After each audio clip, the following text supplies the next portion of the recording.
Chapter 10. She was where she had been a moment ago, but nothing was the same. The sun was coming up, not going down. The air was still, the cemetery neat and tidy. She climbed slowly to her knees. What had happened? She remembered a branch falling, but when she glanced up, she could see no place where a limb had broken off. She couldn't find the flowers she had brought for Mike. "Where am I?" she whispered. She touched the soil beside her.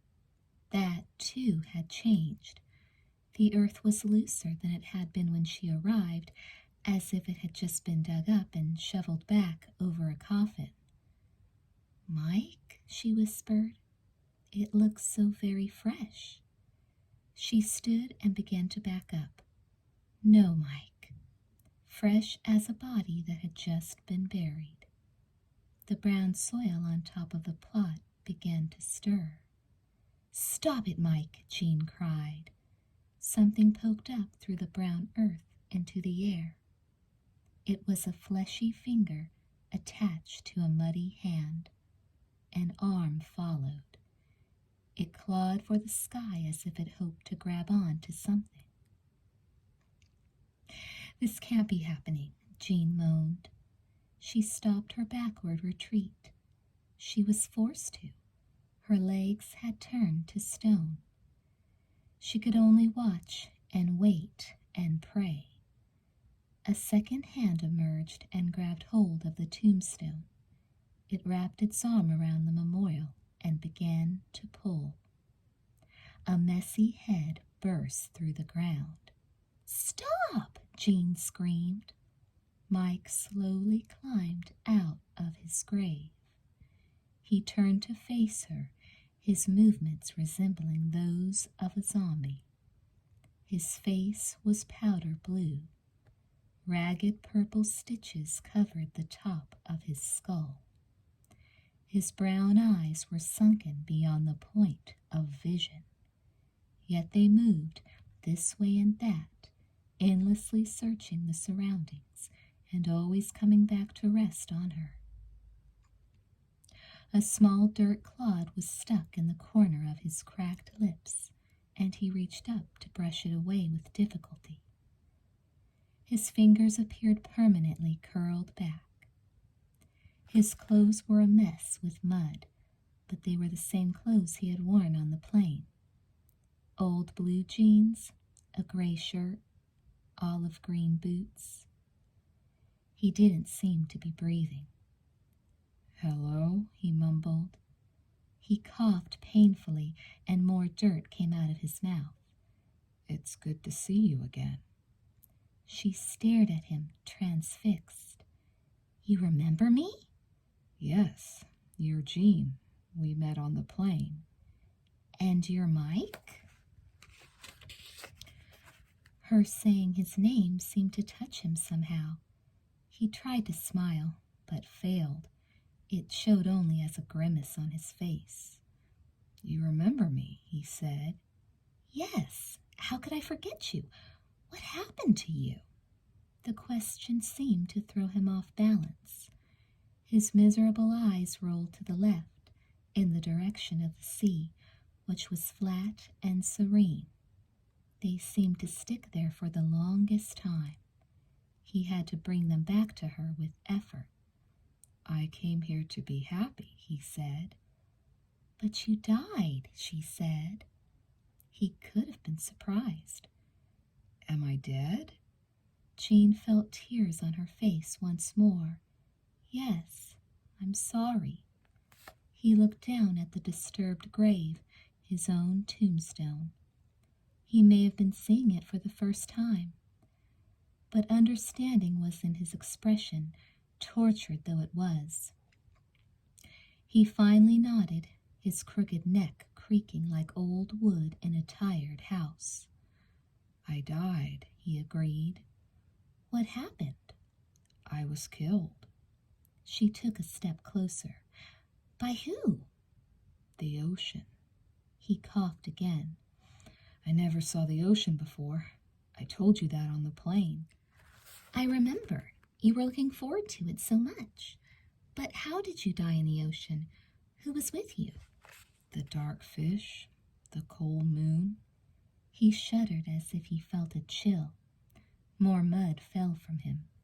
And evil. There was evil in that cave. I felt it before I went inside, but I went in anyway. He gestured her way with a stiff arm. You did the same. Jean nodded. What did I see in there? Destiny? Your destiny? She asked. The question hurt him. It seemed to weaken him, if a corpse could be weakened. He protested her question. I was not supposed to die. I was killed. That's why I sat beside you on the seat. You were in my seat. You were following me, so I followed you. That's why. His sorrow was great. That's the only why. No, it's not. Why were you killed? He lowered his head. I don't know. But you must know who killed you, even if you don't know why. Can't you tell me? He closed his eyes at her question. She wished he would have kept them closed.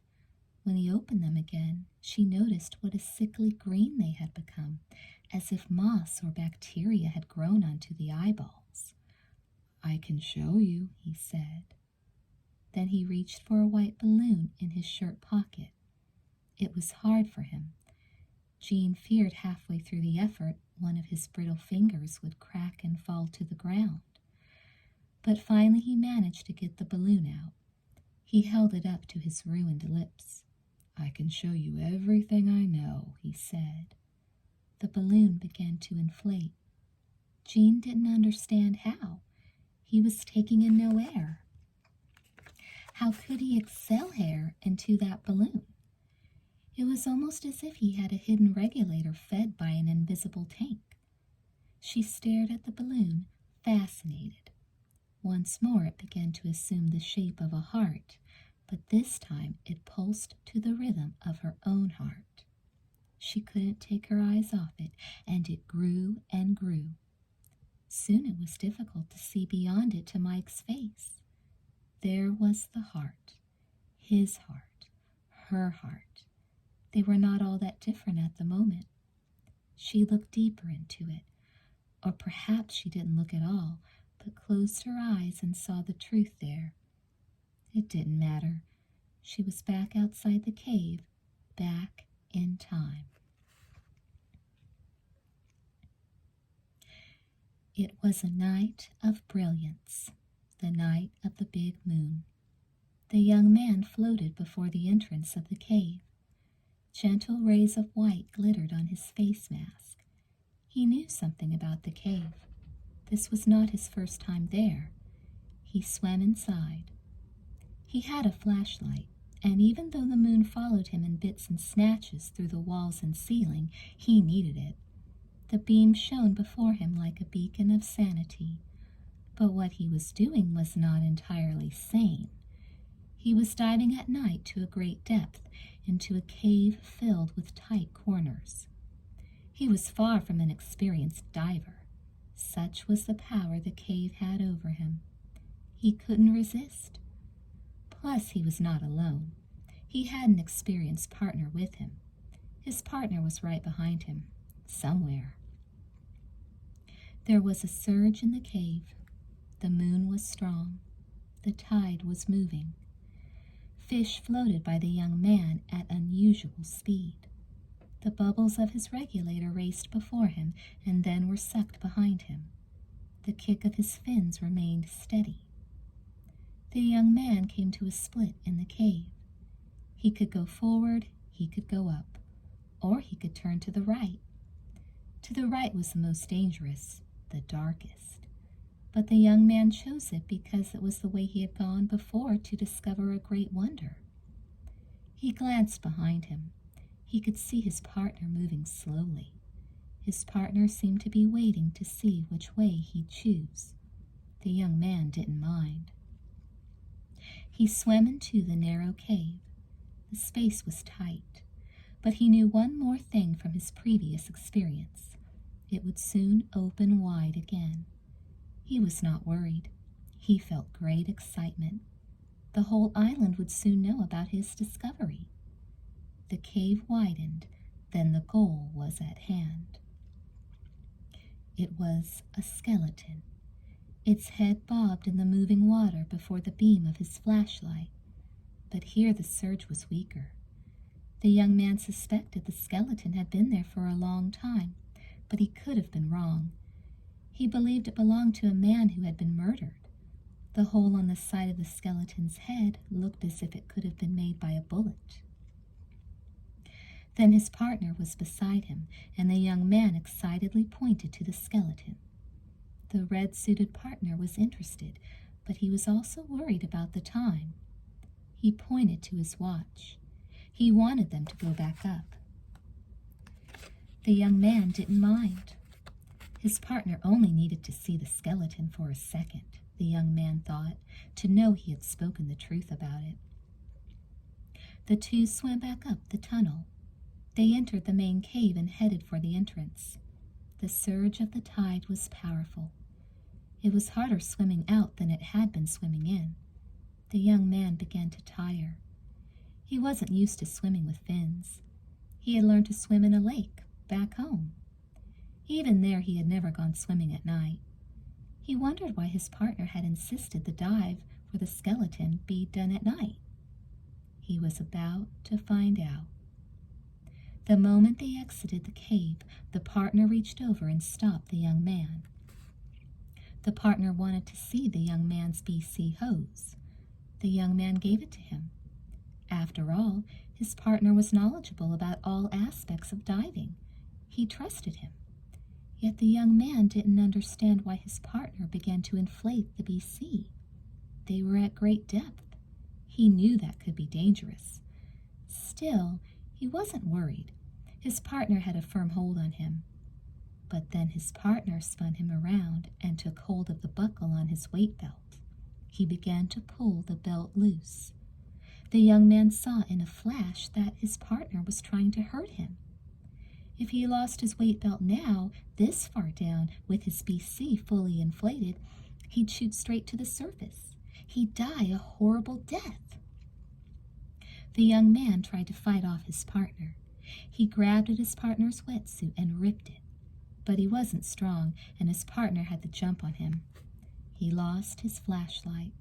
Then his weight belt fell off. It landed on the dark coral floor.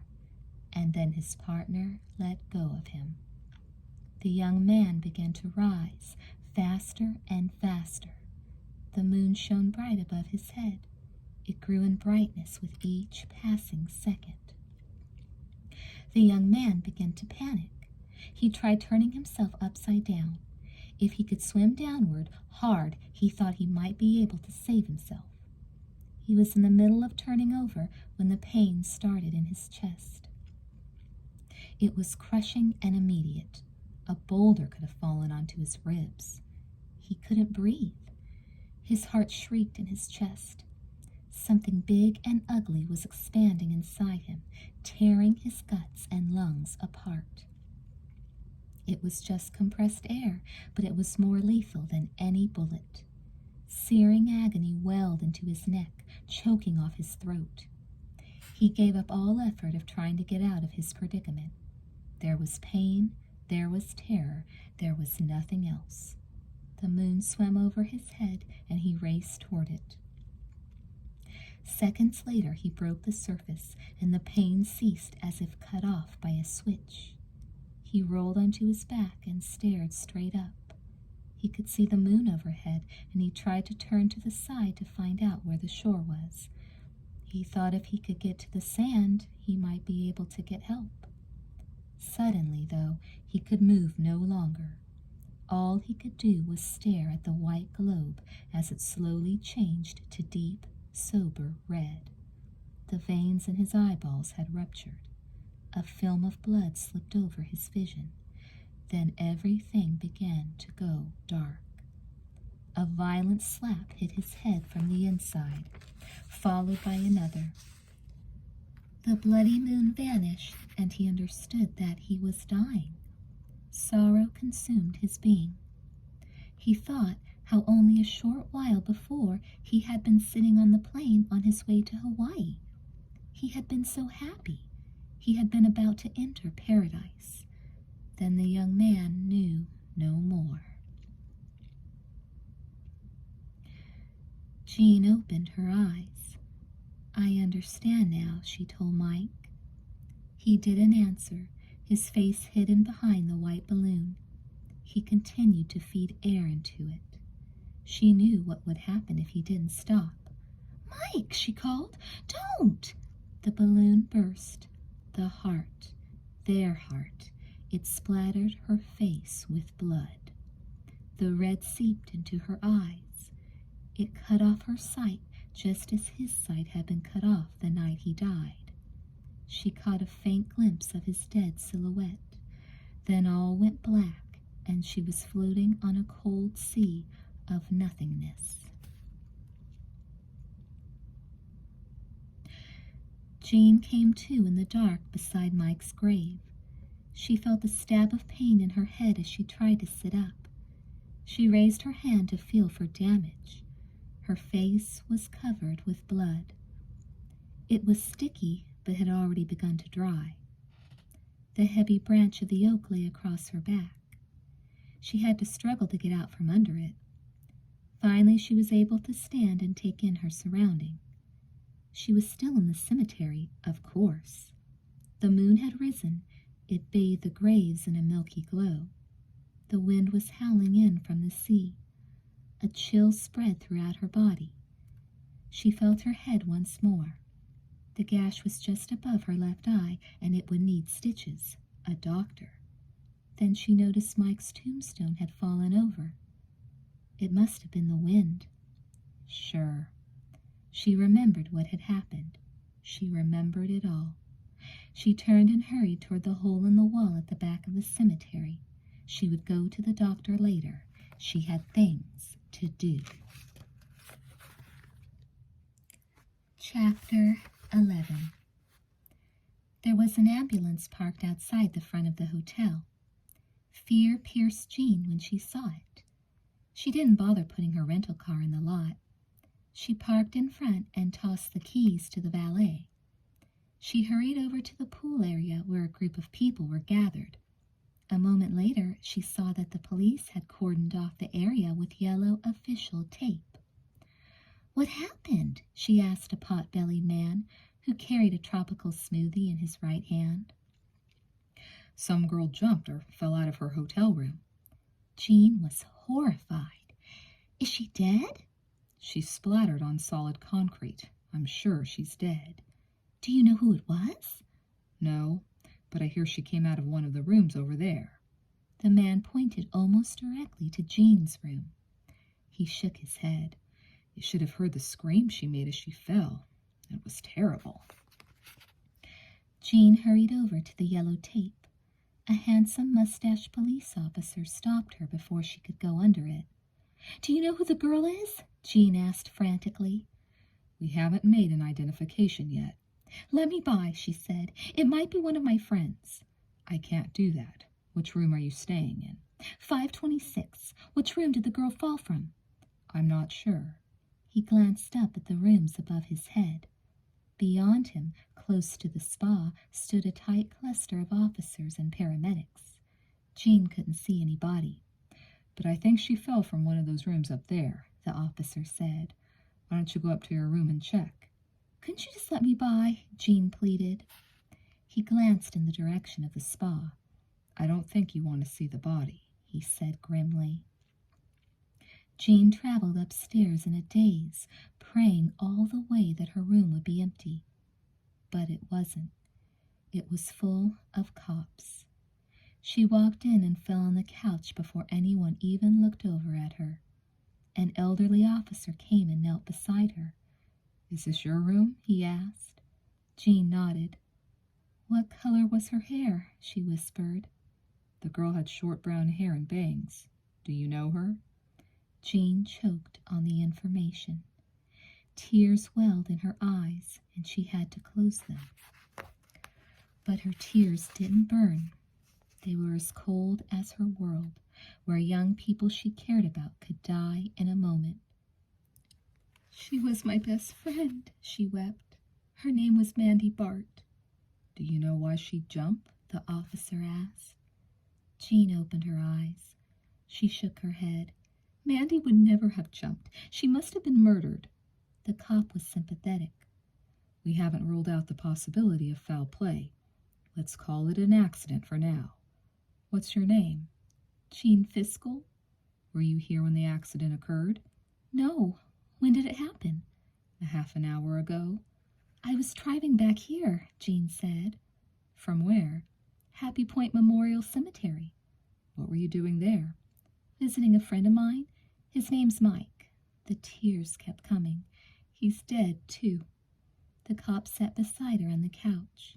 He handed her a handkerchief and she wiped at her face. This must be hard for you, he said. She nodded, but the nod meant nothing. She couldn't comprehend how hard it was going to be to live without Mandy. She was crying, but the news really hadn't penetrated yet. She buried her face in the handkerchief. Why do you say she was murdered? The police officer asked. Because she wouldn't have killed herself, that's why. It's possible she fell. There's a faint smell of alcohol in her clothes. Mandy didn't drink. Never? Jean took away the handkerchief. She would have a beer or two, but she never drank to the point where she couldn't have walked a straight line. Who else is staying in this room with you? Michelle Kala. Is she a friend of yours? Not really. She's a girl we know at school. She came on this trip with us. I don't even know why. Who do you think pushed Mandy off the balcony? I'm not sure, Jean said. I suspect Michelle. I suspect a guy Michelle's seeing here. His name's Dave Groom. In fact, I'm pretty sure now he'd be the one who killed Mandy. He teaches scuba diving here at the hotel. Why do you think he'd murder her? He asked. Because he has a red wetsuit. Because Mike's partner in the vision wore a red wetsuit. Because I think he murdered his partner a year ago, she said. Does the name Ringo mean anything to you? He died here on Maui a year ago under mysterious circumstances. What was his last name? I don't know. The officer thought a moment. The name's familiar. Was he a guy who just disappeared? Yes, Ringo was Dave's partner. Today I went diving in the spot where Ringo disappeared. 100 feet down, in a coral cave, I found a skeleton. I came back up and told Dave, and he went down to see for himself. But when he surfaced, he said the skeleton wasn't there. You think he was lying? I know he was lying. It was there. I saw it. The cop took out his notepad.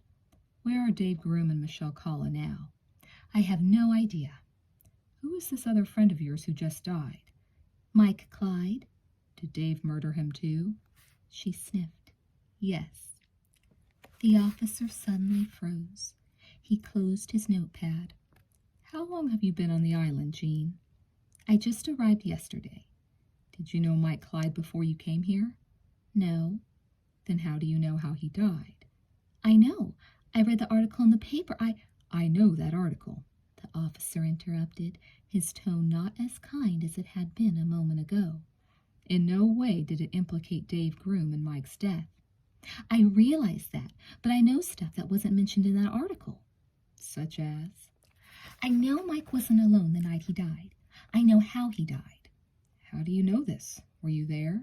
No, I was in Los Angeles. Jean knew she was beginning to sound crazy, but she didn't know how to backtrack. She couldn't think. Mandy was dead. Miss Fiskell, he began. You were calling me Jean a second ago, she interrupted. You're not making any sense, the official said. What happened to your head? She had forgotten all about the cut above her eye. A tree fell on me, she muttered, knowing he thought she was crazy anyway. She added, I swear to you that there was a skeleton in a cave off Lanai. I'm sure there is, he stood, but right now I'm concerned about the body lying by the spa. Could you come with me a second, please? He led her to the balcony. He spoke into a walkie-talkie. He motioned for her to peer over the edge. Jean did so. 5 stories below, the group gathered around the crumpled, bloody sheet parted. A paramedic pulled back the cloth to reveal the face. What was left of the face. Mandy must have landed on top of her head. The crown of her skull was crushed flat. The delicate bones that made up her pleasant expression were shattered. There was blood everywhere, but it was still good old Mandy. Jean could see that even from 5 stories up. She had to grab the railing to stop herself from falling forward. Is it Mandy Bart? The policeman asked. Yes, she said. Has she family? Yes. Would you like to notify them, or would you prefer we do it? I can call her parents, Jean whispered. Hi, Mrs. Bart. This is Jean. Yeah, I'm here in Hawaii. Yeah, it's really beautiful. Yeah, I've been working on my tan. Mandy? Oh, that's why I called. Is she here? No, she's not. She's dead. Yeah, that's right, Mrs. Bart. Your only child is gone.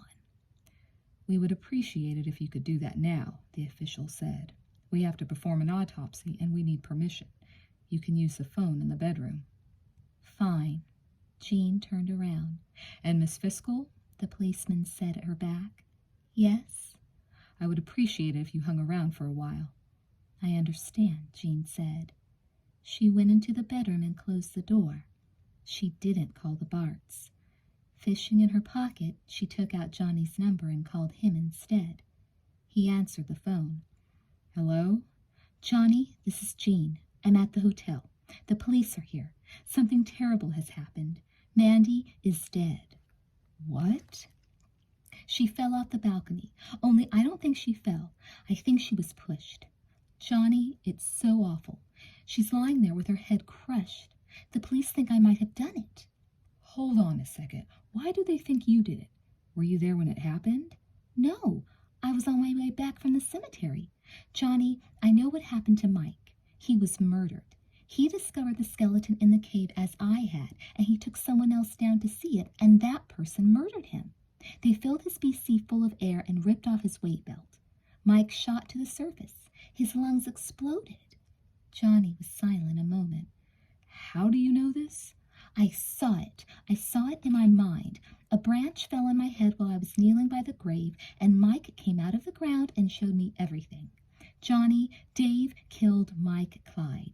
He killed him because Mike had discovered Ringo's skeleton. Jean, I know what I'm talking about. Dave is not a killer. I've known him all my life. He said the skeleton was not there, but he lied. It is there. Where are you? Johnny asked. I'm in the bedroom in the suite. I have a ton of police outside my door.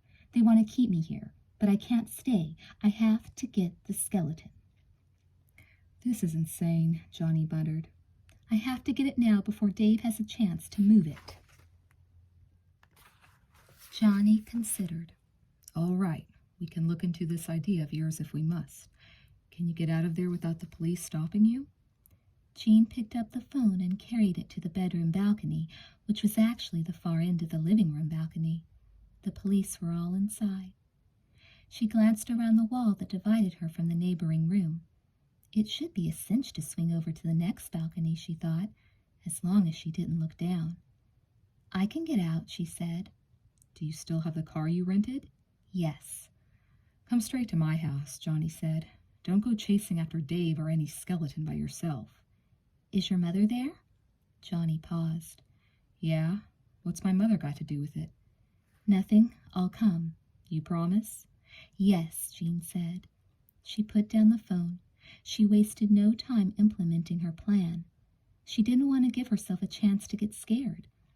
In reality, what she was attempting seemed more dangerous than it was. Standing facing out, she stepped carefully over the rail and then turned her back to the moonlit ocean. Going mainly by feel, she reached past the wall separating the rooms and grabbed the adjoining balcony rail. In one smooth step, she moved 3 feet to the left. Now she was standing on the outside of someone else's balcony. She quickly climbed onto it. I hope I don't walk in on them. Their balcony door was unlocked, and no, they were not in. In fact, the room appeared to be unoccupied. Jean strode to the front door and let herself out. There were no cops in the hall. She dashed to the elevator and, once on the ground floor, hurried to the valet station. They hadn't even put her car away yet. The attendant recognized her. She only had to wave to him and was able to climb behind the wheel to drive away. On the road to Lahaina, she began to question her promise to Johnny. She had linked Michelle with Dave when talking to the police officer, but that had been a major leap in logic. Michelle had always been kind to Mandy. It was still a possibility, but there was no reason to believe Michelle was aware of what Dave had done to Mike. And if that was so, and Michelle was presently with Dave, she could be in serious danger. If she went to Johnny's house and then the harbor, she would waste valuable time in which Michelle might meet with an unfortunate accident, as Mandy had. Besides, who was she fooling? She wasn't going to convince Johnny that his best friend was psycho. Johnny had said as much on the phone. Plus, he would never agree to help her find the skeleton at night, and by the time they searched for it the next day, it would be gone.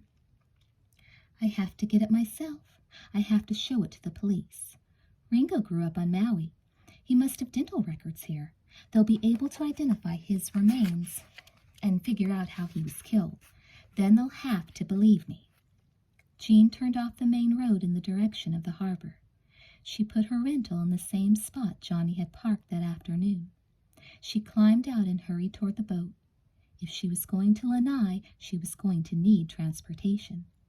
But Dave was working on the wind speed. She spotted him before she was halfway up the dock. It looked as if he was preparing to take off. Of course, it didn't surprise her. Going for a little late-night dive? Jean crouched down behind another boat. She had not checked her watch since she had reached the cemetery. She was shocked to see it was after midnight. Except for Dave and herself, the harbor was deserted. The full moon glowed almost directly overhead. She watched for several minutes, then Dave suddenly went below. This might be her only chance, she thought. She climbed to her feet and ran to the boat on tiptoes. She could be nimble when it suited her. She hardly made a sound. She climbed onto the boat at the side of the cabin. Lucky for her, Dave appeared to be in the bathroom. Quickly she searched for anything that could be used as a weapon. There were numerous air tanks stored in the rear. She hopped over to the racks and grabbed one and climbed up the ladder to the top deck of the boat. The tank felt like it weighed a ton. It will feel a lot heavier on his head. The downstairs head flushed. Jean stood ready with the tank over her head. A moment later, Dave made his way up from the hold. One glimpse of his emerging crew cut, and she swiftly brought the tank down. She caught him on the back of the neck. He let out a sharp grunt of pain and sprawled forward on the companionway. For a second, she worried that she had killed him, but then she heard his deep, heavy breathing. He was snoring, of all things. He sounded as if he wouldn't be waking up in the next 5 minutes. Now what? She didn't know how to pilot a boat this size. She didn't even know how to start it. But there was another type of craft aboard that a child could have run. The wave runners. The twin motorcycles on water stood at the back of the boat with keys in their ignitions. She set the air tank down and walked over to them. Then she crouched and checked the gas tank on the one on the right. It appeared to be full. She stood and stared out to sea in the direction of Lanai. The moon was bright on the water. There wasn't a trace of wind. She couldn't see any waves. But there could be waves out there you can't see. You could drown. She would be taking a risk, no doubt about it. But if she ran into swells, she should be able to turn around and come back. No harm done. Anyway, she was committed. By now the cops must be looking for her, and Dave wasn't going to sleep forever. She made her decision. She would put on diving gear and ride the wave runner to Lanai. She would dive down to the cave. She would find the skeleton. She would bring Ringo home as Mike had meant to bring him home. You're assuming it was Ringo. Mike's vision didn't say who it was. It had to be Ringo. It was the only thing that made sense. Dave must have wanted to steal away Ringo's share of the business. He would probably be going after Johnny next. Jean set to work. Chapter 12. 30 minutes later, she found herself a mile off the coast of Maui, scuba gear on her back, the wind in her face, and the moon in her eyes. Lanai glowed 6 miles in front of her, a shimmering mound in a sea of reflected milk. The night was warm, her confidence high. The wave runner skimmed the surface as if powered by jets. She calculated she would reach her destination in 20 minutes. Her mathematics proved miserably wrong. Johnny had told her how unpredictable the sea was, and that night was another example. Approximately 2 miles out, she ran into swells. At first they weren't that big, 2 or 3 feet, but even modest-sized waves were difficult to cross in a craft that was no bigger than a motorcycle. She had to cut her speed dramatically. Even so, the wave runner bounced without mercy beneath her bottom.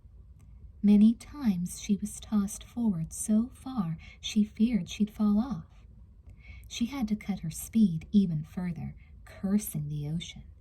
At this rate, it would take her most of the night to reach Lanai. At about the halfway point, the swells suddenly doubled in size. They came at her at right angles. Now she was in serious danger. Frantic, she glanced back the way she had come. Had Maui not looked every bit as far away as Lanai, she would have turned around right there. One thing for sure, she told herself, she was not going to try to come back on the runner that night.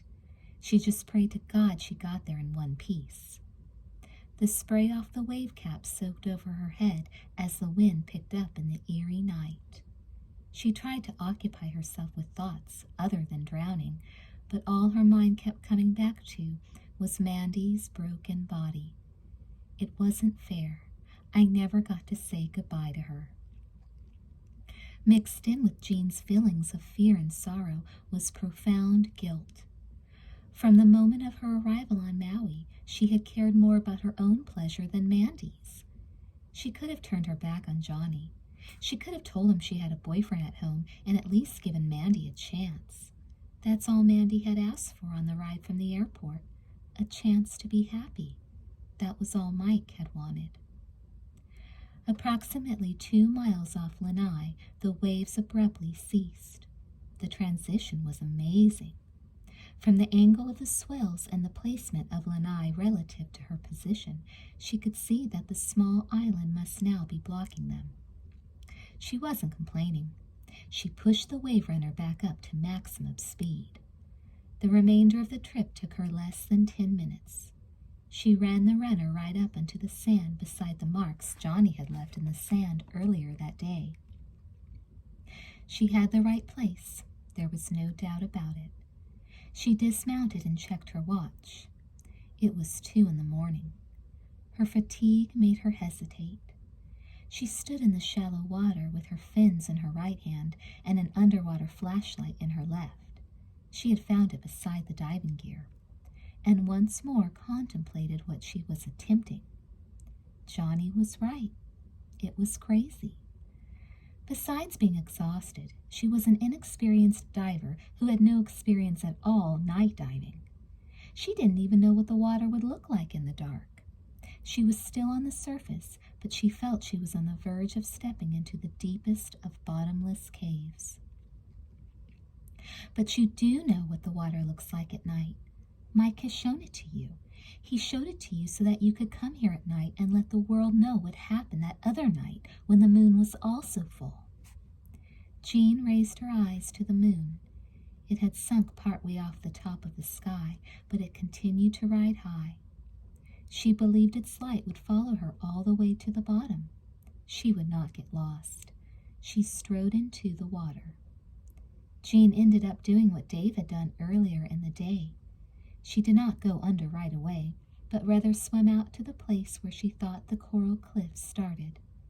She had to ration her air. She wanted plenty of time to come up slowly. She found her spot. Then quickly she was underwater, her light in one hand, pointed downward, her nostrils pinched with her other hand. She cleared her ears continually as she descended, all the time trying to establish her bearings. She was pleasantly surprised to see that she could see. She dropped down 30 feet, and the glow of the moon stayed with her. She spotted the place where she had sat and contemplated going to the bottom of the cliff. She saw the ledge where she had taken her big leap into the reality of her dreams. Tonight, however, she did not pause at the top of the chasm. She went steadily down, sinking like an oxygen-breathing creature alien to a planet covered mostly with water, the expanding bubbles of her regulator floating toward the surface like silver thoughts in a silent comic strip. She prayed that in the end, Mike was not playing a joke on her. Her entire descent took her 5 minutes. She checked the time carefully as she stood on the bottom, along with her air gauge. Taking hold of her BC, she nudged a little air into her vest, giving herself neutral buoyancy. She had landed almost exactly where she had earlier in the day. She turned to the left, searching for the cave. But the visibility had undergone a dramatic change from 30 feet to 103 feet. She estimated, even with her flashlight, that she could see no more than 6 feet in front of her. She would have to move forward carefully. She found the cave shortly. Unfortunately, the dive was tiring her faster than she had expected. As in Mike's vision, the full moon had brought on the surge of the tide, and resisting its pull was difficult. She hoped its power was less inside the cave. She hurried through the dark entrance. But the force of the tide was stronger inside the cave than out. No one talks about it. It's just there. It's a place. The water rushes in and it's warm. It passes through the rays of the moon. When it rushes out, it's cold. It was cold when you came back out because you were as good as dead. That's what Mike had meant. Jean used her free hand to grab the jagged inner wall of the cave and pull herself forward. She didn't have on her gloves. Twice she felt sharp stabs of pain in her right palm. She didn't see a single fish in the beam of her light. Maybe her light was frightening them away. Maybe the place itself did. They had seen what could happen in these waters at night. Jean came to the tunnel. She was not going to make the same mistake as she had before. She would go straight in. According to what Mike had shown her, the place should widen out again. If it didn't, she'd back straight out. She checked her time. She'd been under 10 minutes. She would stay in the tunnel no more than 5 minutes, and the cave as a whole only another 8. If she didn't find the skeleton in that time, it was not the end of the world. She accepted the fact that Dave could have moved it when he had gone back down. She swam inside the narrow passageway. At first, the surge hampered her. She felt as if she were in a kitchen pipe that was being attacked by a plunger. Her tank kept banging on the roof of the tunnel. The coral inside the tunnel was rougher than that in the cave. Her right hand now bled freely. With her luck, a shark would probably show up. It was no dream. I knew. I was right. The tunnel suddenly widened just as the force of the surge lessened. She was able to swim forward quickly. So far there was no skeleton, and she was deeper inside than she had been that afternoon when she had gotten stuck. But she was not dismayed. It was doubtful that Dave would have taken the skeleton out of the tunnel in the short time available to him. Then it could have been spotted by any local diver. He had probably buried it farther inside the tunnel, figuring he could dispose of it for good when the tiresome girls from LA were gone. Jean had to reevaluate her theory a minute later. The tunnel dead-ended in a narrow crevasse that a sea turtle couldn't have passed through, and still there was no skeleton. She turned around, scanning the area. Where could Dave have stuffed Ringo? It was then she caught a glint of white out of the corner of her eye. She moved up and to the right. There was another narrow crevasse. even narrower than the one the cave dead ended into. Sticking out of it was a skeleton hand. Hallucination, my ass. She now had confirmation that Dave had purposely moved the skeleton. Jean checked her time. She had been in the tunnel 3 minutes. She had to get out in the next 2. She pulled on the bony hand and yanked it right off. Sorry, Ringo. She floated up as high as possible, pressing the top of her head on the ceiling. She peered down the crevasse. He was all there, all right, but she didn't need all of him. The skull alone had the bullet hole, his teeth. She set her flashlight on the coral and reached forward with both hands, grabbing him by the lower jaw and the back of the skull. The bony material felt slimy beneath her fingers. She gave a hard yank. His head came off in her hands. I am really sorry. Maybe we can put you back together later. Jean tucked the skull under her arm and picked up her flashlight. Then she turned and started back down the tunnel. She concentrated on her leg kick, trying to keep her knees from bending. She needed speed, but more important, she had to conserve her energy and oxygen. The surge gripped her once more. She had to squeeze the skull tightly. She couldn't be free of the impression the tide was trying to knock it out of her arm. Finally, she reached the cave proper. This time she was careful to turn to the left. She felt a powerful elation. Mandy was dead, but she was going to get the bastard who had killed her. She had just exited the cave and was about to start her ascent when a hand grabbed her from behind. Mike! But it wasn't Mike. It was a flesh and blood hand. It was no doubt the same hand that had killed Mike. Her flashlight was knocked away. The skull fell from her arm. Her assailant carried no flashlight of his own. All went dark, and in the dark Jean felt herself spun around and around. Her regulator was ripped from her mouth. She grappled for it frantically, and as she did so, she felt her BC hose pulled to the side. Air flowed into her vest. The hand fell to her weight belt.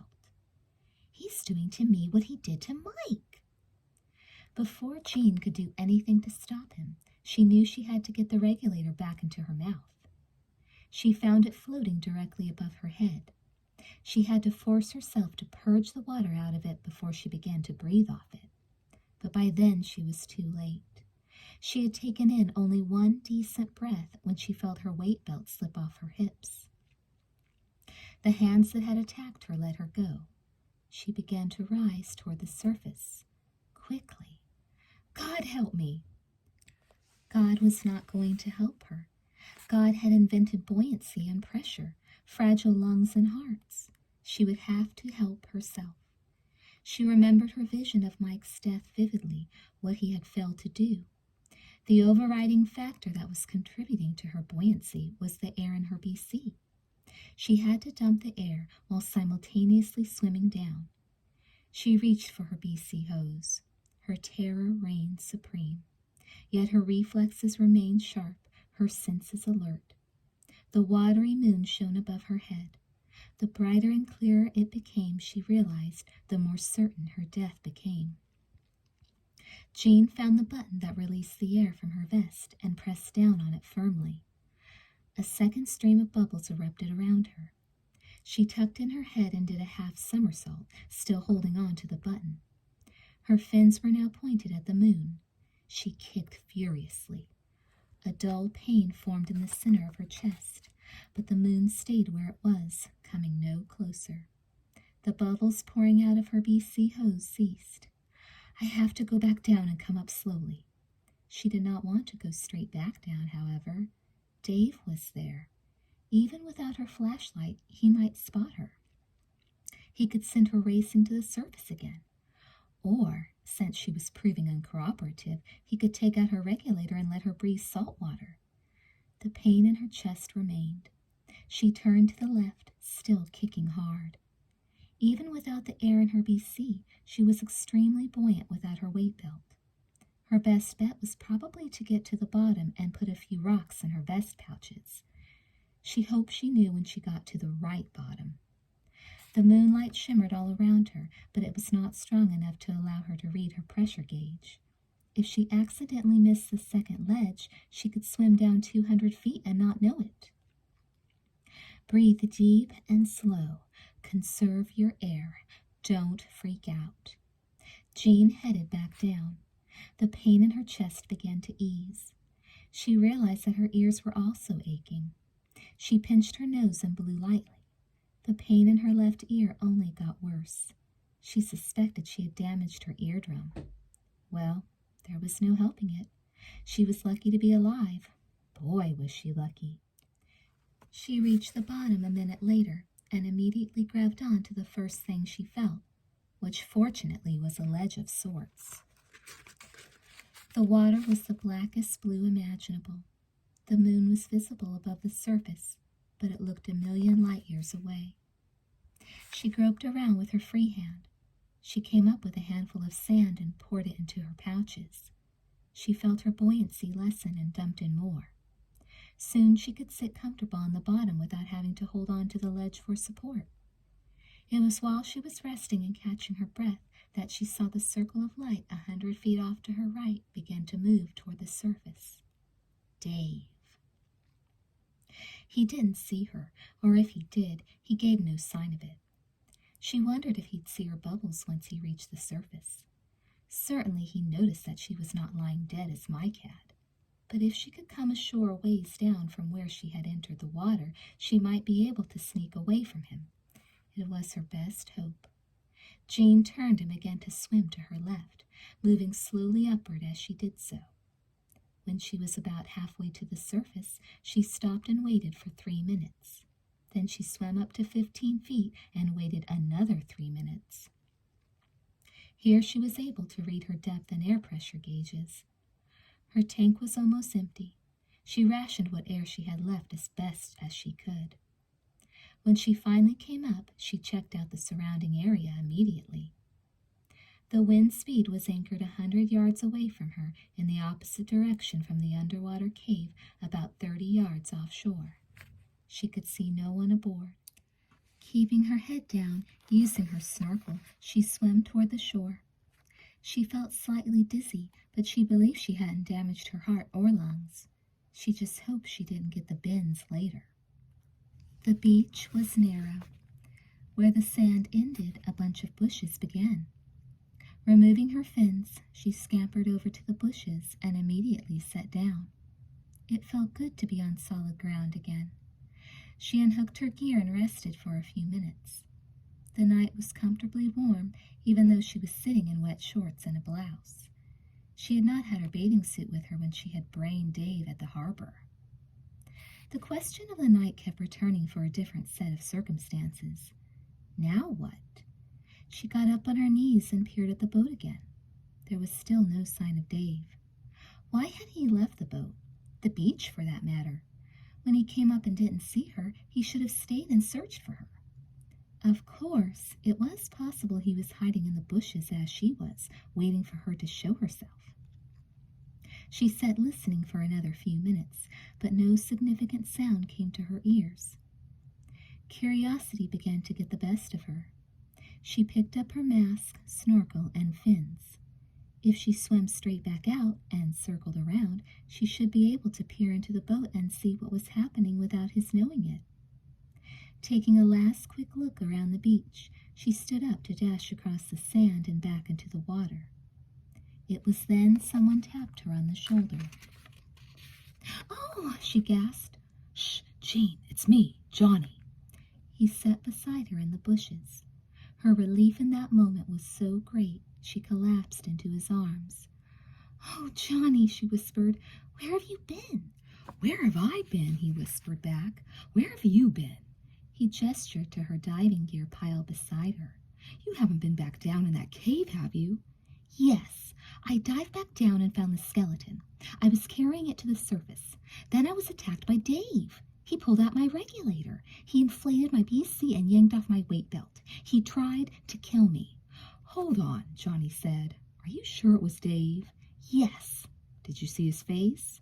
"No, but who else could it have been?" If you didn't see his face, it could have been anybody. I know it was Dave. The skeleton is down there. He lied about it being there. Trust me. She paused. How did you get here? The same way you did, I think. When you didn't show up at my house, I figured you had gone to the boat. I drove there as fast as I could. I noticed one of the wave runners was missing and some scuba equipment. He shook his head. You must have been insane to try to cross the ocean on a runner. You've done it. I did it again tonight. I took the runner instead of the boat because it's faster, and I thought I could catch you before you went too far. But you must have had too much of a head start on me. Where is your wave runner? She asked. Just around the bend. Wait, who's that coming? A white figure was emerging from the bushes, heading in the direction of the boat. She reached the shoreline and waded into the water. Michelle? Jean gasped. She must have come with Dave on the boat, Johnny said. When you went to the boat, did you see Dave? No. But I knocked him out, Jean said. You knocked him out? You are something. Well, he must have woken up and gone for Michelle. Johnny frowned in the direction of the boat. Are you serious he tried to kill you? I wouldn't make it up. No, I mean, if Dave wanted to kill you underwater, you should be dead. She put her hand on his bare leg. He had on a black wetsuit vest. I'm tougher than I look, she said. Johnny was indecisive. He must be aboard the boat. If what you say is true, I have to stop them. Do you think Michelle is in on this with him? Yes, Jean said. All right, let's plan. We'll swim straight out from where we are and circle around and come at the wind speed from the sea. That way we can take them by surprise. Do you think you can handle Dave? Jean asked. If he doesn't know I'm coming, yeah. Johnny didn't have a mask or snorkel with him. He told her not to worry, she'd have to keep up with him. Together they scurried across the sand and into the water just as Michelle climbed onto the boat. They swam out 100 yards beyond the boat before they began to swing back toward it. Jean was more tired than any human being had a right to be, but somehow she managed to keep up with Johnny. The wind speed rocked gently in the calm waters. 50 feet off its bow, Johnny motioned for her to stay where she was. He went forward alone, swimming silently up to the hull. He used one of the boarding ladders to pull himself up so he could peek over the rail. What he saw must have satisfied him. He suddenly jumped aboard, disappearing temporarily from Jean's view. She heard a shout, a cry. Then there was silence. Johnny reappeared on the deck of the boat and waved to her to come aboard. She almost sank with relief. It was finally over. She saw 2 crumpled bodies as she climbed up the ladder. Michelle was near the cabin, lying unconscious against the door. Dave was sprawled in the rear, close to Jean, face down in a pool of blood. Dave looked the worse of the 2. Jean was not even sure he was breathing. How could he have bled so much so quickly? Is everything okay? She asked uneasily as she removed her fins. She pushed her mask and snorkel up on her forehead. Johnny stood in the midsection of the boat. He gestured to the victims of his surprise attack. I did what you told me to do, he said. Jean knelt beside Dave, feeling his neck for a pulse. She found one, but it was weak. His breathing was faint, rapid, and shallow. Jean glanced at Michelle. The girl was showing no signs of stirring. We're going to have to get Dave to a doctor, Jean said. We'll get him one. Jean stood. Something wasn't right. She couldn't pinpoint what it was. Did you have to hit them so hard? She asked. I don't know. Did I? What are we going to do now? She asked. What would you like to do? Head back to shore immediately, she said. What about the wave runners? He asked. Let's leave them. All right, he said. He stared at her. What's the matter? Nothing. I'm just worried about these guys. Why? He asked. He took a step toward her. They tried to kill you. I know, but I hate to see people hurt, she grimaced, especially after what happened to Mandy. I understand. She glanced down at Dave again. She could see he was still bleeding from a head wound. She needed to find something to bandage it with. Do you have a first aid kit aboard? She asked. It's below. Could you get it? She asked. All right. Johnny reached over his head. Let me get the suit off first. It makes me sweat. He pulled his black wetsuit off. It was red on the inside. Jean stared. Is that suit yours? She asked. He slowly peeled it from his arms. Sure. I thought I saw Dave wearing one like it today. Sometimes he wears my suits. I hate it when he does. You need someone to sew this up for you. Or I need to lose some weight. You're not overweight. I know. At the time, Dave's last remark had made no sense to her. Now she could see that he had been implying that he didn't have on his own wetsuit. Does Dave have a red wetsuit? She asked softly. No. Why? I was just wondering. Johnny stepped down into the rear section and stood near her. What's the matter? She kept her gaze fixed on the sea, on the reflecting moonlight. She had seen so many secrets in its rays, and yet she had seen so little. She had seen Mike's partner, the suit he wore, but never his face. She slowly turned to Johnny. She had to fight to keep her voice even. I want to take one of the wave runners back, she said. Why? Because it's faster. I'll get there before you, she stammered. I can call the hospital and have an ambulance waiting. I can call the hospital right now on our CB, Johnny said. Besides, that would be too dangerous. He reached out his hand and touched her chin. His touch was cold. You're trembling. I know. Why? She forced a smile. I've had a hard night. He moved his hand on her chin to the back of her neck. Slowly he turned her so that she was facing him. He put his other hand on her shoulder. He pulled her closer. I never got to kiss you last night, he said. She lowered her head and swallowed. You can kiss me later. But I want to kiss you now. He leaned over and spoke in her ear. She still had her mask on. Don't you want to kiss me? Yes, but... But what? She shook her head. But this is not a good time. His head moved back. Why not? Tears started to burn into her eyes. She fought them back. She raised her eyes to his, then back down to his sly grin. Once upon a time she had thought it an innocent smile of amusement. Now she could see it wasn't innocent at all, but extremely calculated. She could hardly breathe. But wasn't that what this was all about? A monster who took a person's own breath and turned it into a knife through the heart? A knife wound that left no evidence. Let's get going, she said. I want to go home. His voice was suddenly flat. Home is a long way off. You know that. You know too much. Sit down, Jean. He pressed down on her shoulders. He used all his strength, which was greater than most people would have guessed, even his partner. She sat down beside the rail of the boat and the body of Dave. You're not going home, he said. Chapter 13. Johnny sat across from her. He left Dave lying in the middle. There may have been a symbolism in the gesture, but if there was, it was lost on Jean. They sat in silence for a whole minute, which was a long time in Hawaii. In a Hawaiian minute, you could go from the bottom of the ocean all the way to the surface. You could break your heart. Jean could feel her own heart breaking. I guess you want to know why, he said finally. No, she whispered. He leaned forward. I want to tell you. Why? So you'll understand. I don't want to understand. He showed anger. You think you know everything already, don't you? Since the time you got here, you've been telling everyone about stuff you didn't even see. I can see, she said. Her remark quieted him somewhat. He began to fidget. Do you want to hear the story or not? No. Damn you, I'll tell you anyway. I needed the money. It's as simple as that. Mike and Mandy had no money, she said. It wasn't their money I needed. It was the moonflowers.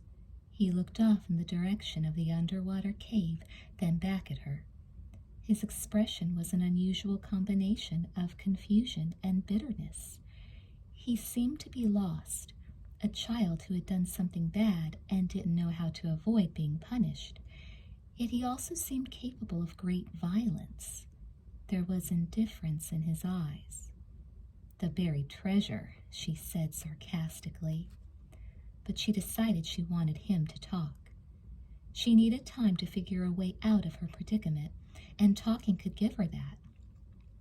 Plus, strange as it might sound, she was curious as to what had led him to such extreme behavior. "Did Ringo find it first?" she asked. "Is that why you had to kill him?" His anger remained. "We found the safe at the same time. It was in 180 feet of water. As you know by now, that's deep.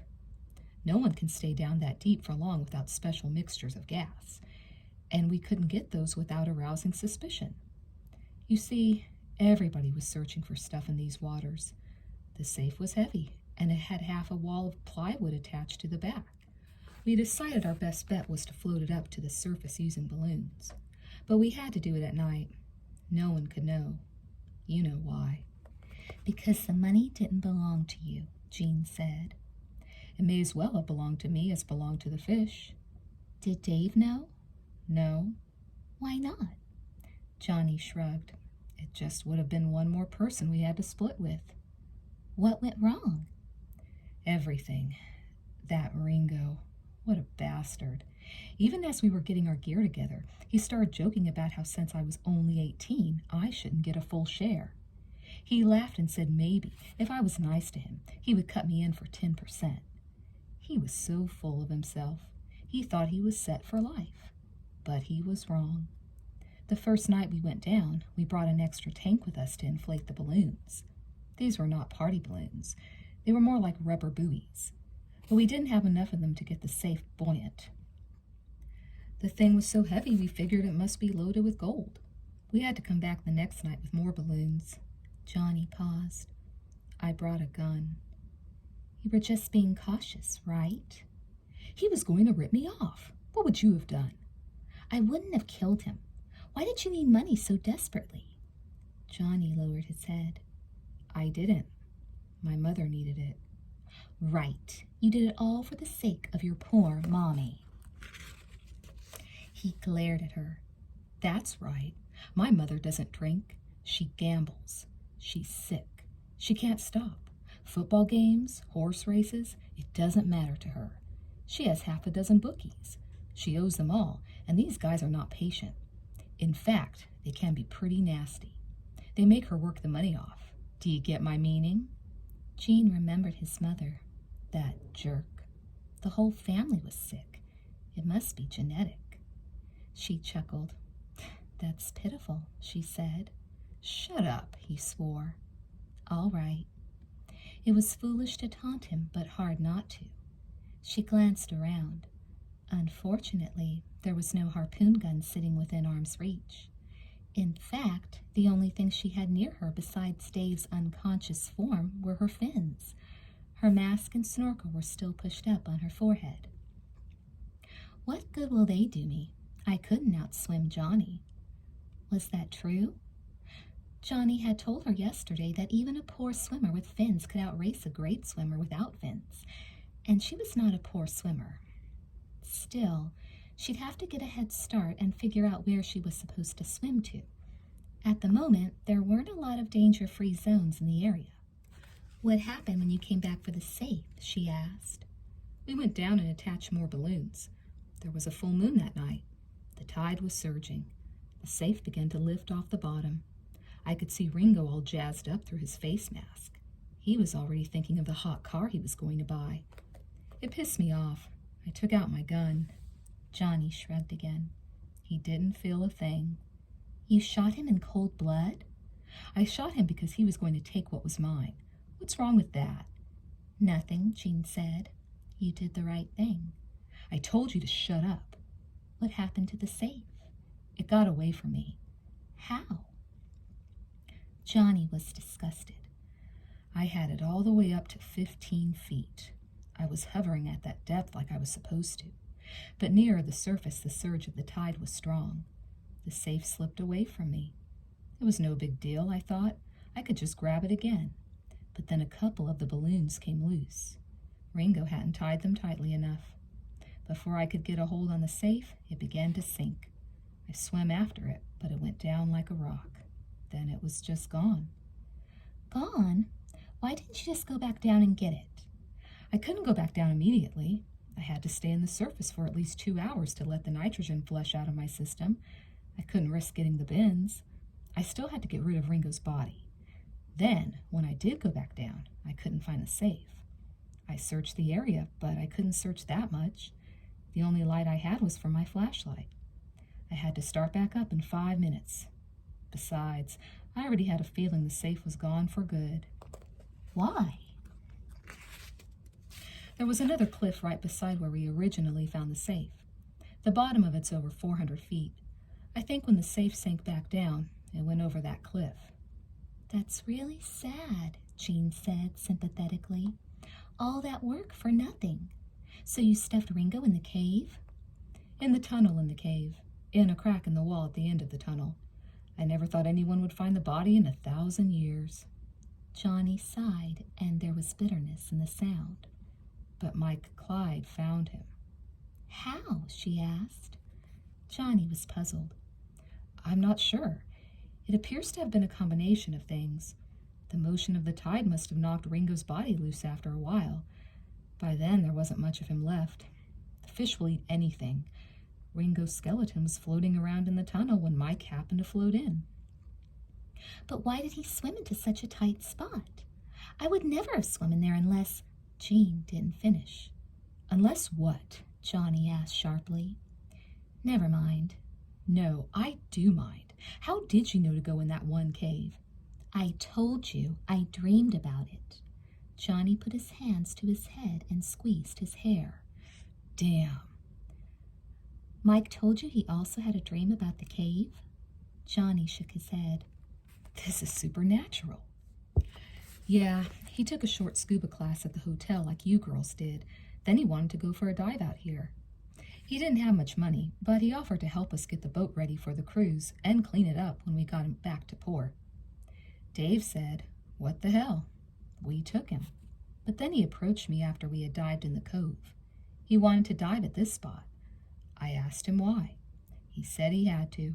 I told him no way. He wasn't experienced enough. But he came back out here on someone else's boat a couple of days later. He faked them out, convinced them he was certified. They let him do what he wanted. Johnny kept shaking his head. He dived down to the cave and found Ringo. I was lucky he didn't tell anyone else on the other boat about it. Why didn't he tell them? Jean asked. He didn't know any of them, but he knew me. He trusted me. I had helped teach him how to dive.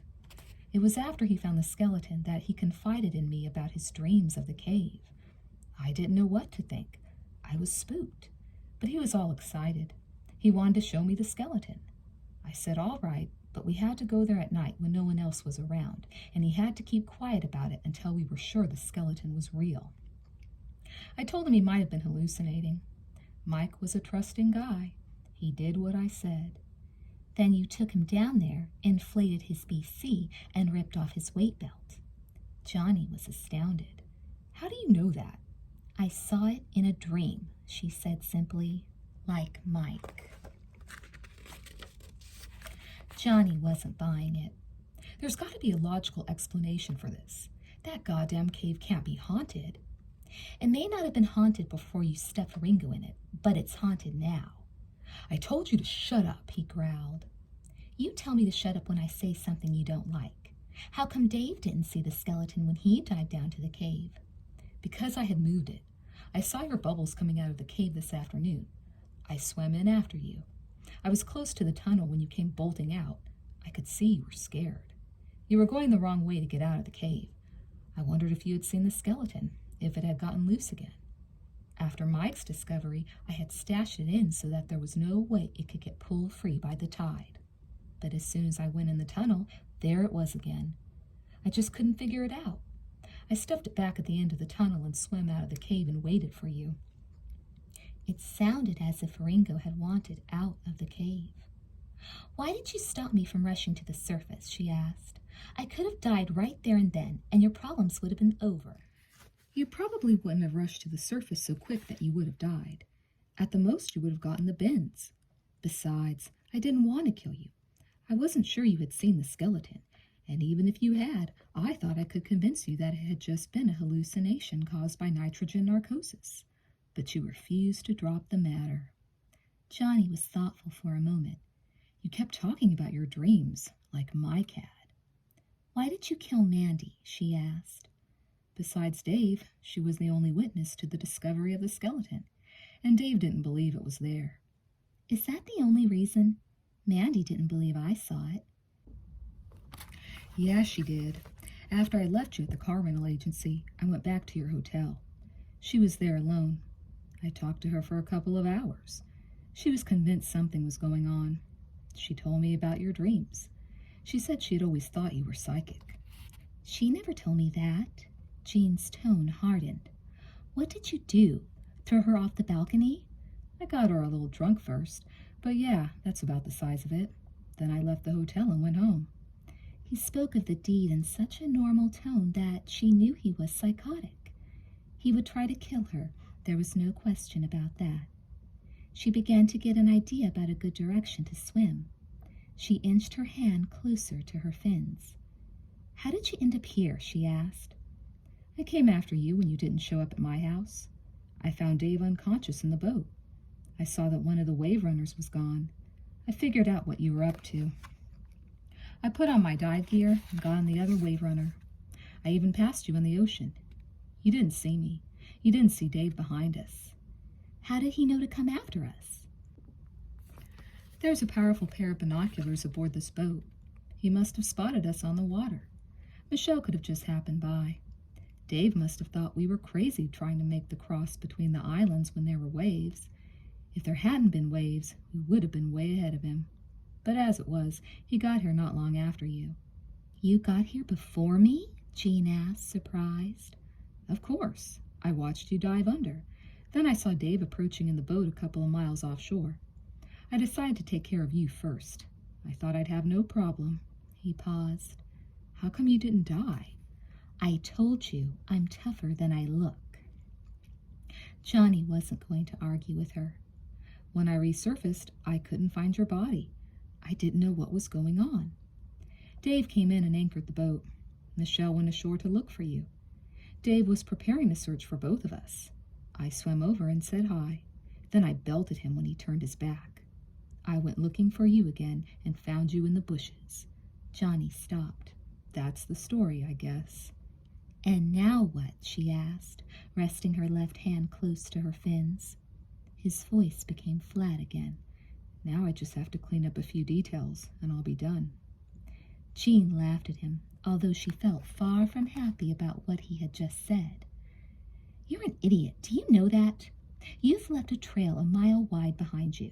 You think you can just kill the three of us out here and get away with it? The police are probably on their way here right now. I told them all about the skeleton in the cave." "I doubt they believed your story. Even if they did, they won't come out here till tomorrow morning. And by then, there'll be no skeleton in the cave. There'll be no Michelle, no Dave, no you, and no wind speed. I'll sink this boat in deep water on the other side of the island and take one of the wave runners back. No one saw me enter the harbor. No one will see me leave. There will be no evidence to accuse me of anything. My mother will swear that I spent the entire night at home." "Your mother's a tramp. Who'll believe her?" Johnny jumped up. "Don't you badmouth my mother. You understand that?" Jean grabbed the fins and jumped up too. She had Dave between them. Johnny couldn't simply reach out and grab her. She wanted to get something off her chest. "I understand that you're both dirt," she yelled. "I feel dirty just being near you." She spit in his face. "Goodbye, Johnny. I've got to wash myself off." And with that, Jean pulled down her mask and dived overboard. She swam downward and then curved back under the boat. Above her, she heard Johnny dive in the water after her, but he was already fooled. The moon was still bright in the sky, but it was dark under the wind speed. He swam away from the boat, searching for her. She slipped on her fins and swam in the opposite direction. It was her plan to swim horizontal to the beach, away from the boat, and when she was sufficiently out of sight, to make a dash for the shore and the bushes. Admittedly, it wasn't much of a plan. The main problem with it was she didn't have on her scuba equipment. She had to stay near the surface and stay visible with her fins making a lot of noise as they flapped in the water. Still, it was better than staying on board and waiting to be clobbered to death by an air tank. Jean swam as hard as she could away from the bow of the boat, with her face in the water, using her snorkel. She did this for several minutes, using her arms as well as her fins. Then she was exhausted. She had to pause and peek over her shoulder. At first she was surprised to see that Johnny was not on her tail. Could she have fooled him so easily? It was wishful thinking. Johnny knew exactly where she was, but rather than chase after her in the water or use the boat, he had dashed ashore for the wave runner she had ridden over from Maui. Jean listened in horror as he turned on the runner. The roar of its engine echoed over the water. He was going to try to mow her down. He was on her in seconds. The sight of the front end of the wave runner heading straight for her was unnerving. She dived underwater. The noise of the engine made her ears ring as it slashed only a couple of feet above her head. She resurfaced and wasn't surprised to see Johnny turning sharply around. He was coming in for another run. He was laughing. She dived back under. When she came up, he was turning again. She gasped for air. Her chest burned with exhaustion. She had to do something. Johnny made 4 more runs at her before she caught sight of something that might save her. She was about 200 feet offshore. Below her feet the water was over 100 feet deep, but not far away was an isolated coral bank. About 10 feet across, it protruded off the underwater cliff wall and came within a foot or 2 of the surface. It was true Johnny knew these waters well, but she reasoned that he couldn't possibly know every part of the reef. Besides, he was riding the wave runner like a Harley-Davidson, shouting and cursing at her. He was out of control. Jean dived under once more as he made another pass at her, but this time she didn't come straight up. Instead, she swam toward the bank of coral. The wave runner sank a ways into the water, particularly with a person on it. If she got in front of the coral and he came at her again, and then she dived under, he should crash into the bank. Jean swam as far as she could underwater, but had to come up far short of the coral. A glance over her shoulder showed Johnny turning for still another run. He screamed at her as he straightened up. "You're dead meat!" Perhaps because she had gone underwater and stayed there for a bit, Johnny had ridden farther away from her than the previous times. Consequently, this time he had a longer approach to build up speed. As he bore down on her, she strained to get nearer to the coral. The closer she was, the better, because he usually cut speed right after passing her. She doubted he could see the coral. She had only seen it because she had been forced to keep diving underwater and had a mask on. "Bitch!" Johnny yelled. Jean reached the coral when Johnny was less than 30 feet away, a small distance for a wave runner with the accelerator pushed to the limit to cover. She whirled in mid-stroke, preparing to dive under. Then she saw Johnny do the most remarkable of things. It was truly bad karma for him to do what he did at precisely the moment he did. While riding over to the second diving spot that afternoon, Johnny had tried to impress her by hot-dogging on the wave runner, which meant standing up on it while going at full speed. On a flat lake, that wouldn't have been difficult, but on the bouncy ocean, it required either guts or stupidity. She had not been impressed with the stunt and had immediately pulled him back down. Well, he was doing it again, and she still wasn't impressed. Of course, this time she wasn't going to pull him back into his seat. Jean dived underwater. The wave runner roared over her head. Then there was an awful crash. Jean popped up just in time to see Johnny flying head first into the shallow bank of coral. The wave runner had done a complete flip. He didn't even have a chance to throw his arms in front of him. He struck the water and the coral in probably the same hundredth of a second. She heard a distinct cracking sound. It was not the sound of shattering coral, but of snapping neck bones. It was what she had been hoping for. Still, she had to close her eyes to it. When she opened them again, the wave runner was lying on its side with its engine off. Johnny was floating face down in the water. Despite all he had done to her and others, she wanted to go to him and help him. There was a possibility he was still alive, but she simply didn't have the strength. The tide was taking him out, and she couldn't go out after him. Weary to the bone, she turned toward the boat and swam lazily on her back. Above her the moon was still shining, as it had a month before for Mike and a year before that for Ringo. Dave was sitting up in the rear section as she climbed aboard the wind speed, his hand to his head. He moaned as he surveyed the puddle of blood spread around him. "Is that mine?" he asked. Jean removed her fins and pushed up her mask. She hurried to his side and knelt and tentatively touched his wound.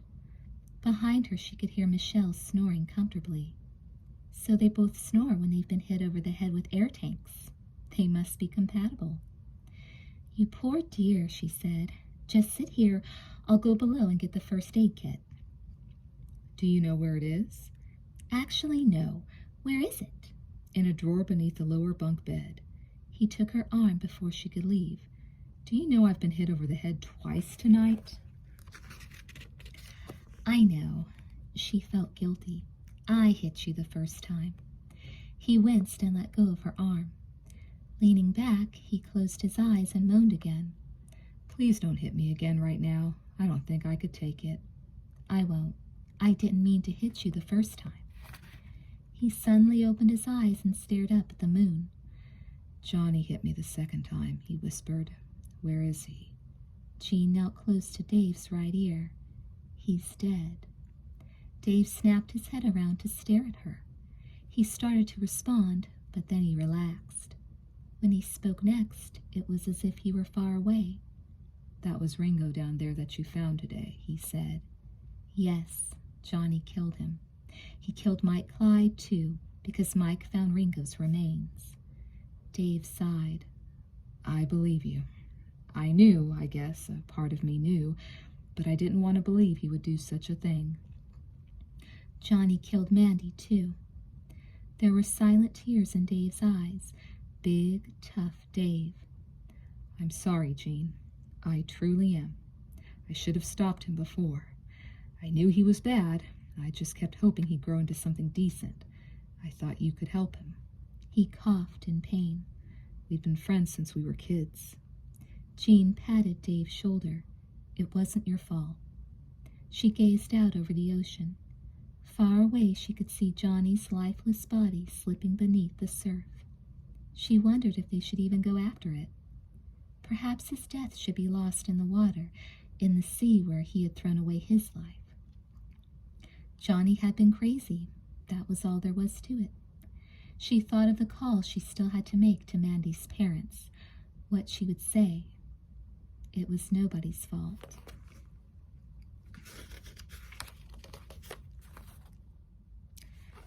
Epilogue. Jean leaned with her head against the oak that stood guard above the grave. The day was calm, the sky bright. Green grass had begun to sprout through the brown soil that covered the fresh earth. The warmth of the sun on her bare arms and legs was like a massage. She rested with her eyes only half open. She didn't see Mike come up, but when she turned, she found him sitting beside her. "Hi, Mike," she said, and smiled. "Hi, Jean," he replied. He had gotten a tan. He had on bright blue swimming shorts and a baggy Hawaiian t-shirt. His hair looked lighter, as if the sun had bleached it. He looked relaxed, happy. "Am I awake?" she asked. "No," he said. his southern accent soft and clear. But you're not asleep. You came here to say goodbye to me. I have come to say goodbye to you and to thank you. Why are you thanking me? She asked. His warm brown eyes were far away, as they had been on the plain, but now they were free of sorrow. When we met, he said, I was lost. I didn't understand where I was. I knew something bad had happened that I was not happy about. I wanted to tell you about this bad thing, but at the same time I didn't want to talk about it. Because when you talked about it, you felt as if it was happening to you again? She asked. Yes. He bowed his head and shrugged. It wasn't an easy way to die. I know. Why did you choose me to talk to? I woke up on the plane. I saw you sitting in my seat. He was embarrassed. I thought you were pretty. Besides wanting to tell you about the cave, I wanted to get to know you. He smiled. That's one thing that makes me glad. I feel I've gotten to know you. He glanced over at her. But you look unhappy. She nodded, wiping at the tears that had suddenly come into her eyes. I remember how I felt on the plane, how pleased I was when you were there, and how horrible it was when you left. It was so sudden. It felt all wrong. Now you're here and I'm here, but I know you'll be gone again. She gestured with her hand. It just hurts, you know, that none of this can last. She expected Mike to nod sympathetically, but his smile only broadened. It lasts, Jean, he said gently. It lasts forever. I understand that now. You cleared up my unfinished business for me, and I'm no longer confused. He reached out and took her hand. His touch was like the warm sun, only stronger. We are together in this moment. It is only the narrowest of veils that will separate us when this moment passes. It doesn't have to separate us at all if we remember that good things never die. Our friendship was brief but sweet. It will endure, you'll see. Jean nodded. She was still crying, though, but it was because she wanted to cry. I miss Mandy, she said. Mike laughed softly. You may miss her, but I haven't missed her. Jean brightened. You've met her? He nodded and took back his hand. Yes, and I think our friendship will be very long. He laughed at something only he knew and stood up. Don't look for me in any more dreams. I won't come. I don't want to bother you. No, don't get up. Stay where you are. Live where you are. We'll see each other again when we see each other. That will be at the best time.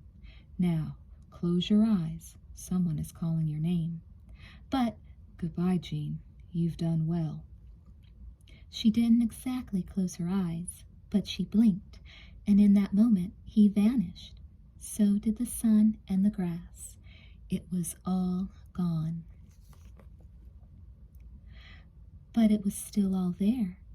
Jean opened her eyes. Jean! Dave and Michelle were walking up the narrow grass-lined path that led to Mike's grave. They had dropped her off at the cemetery a little while earlier.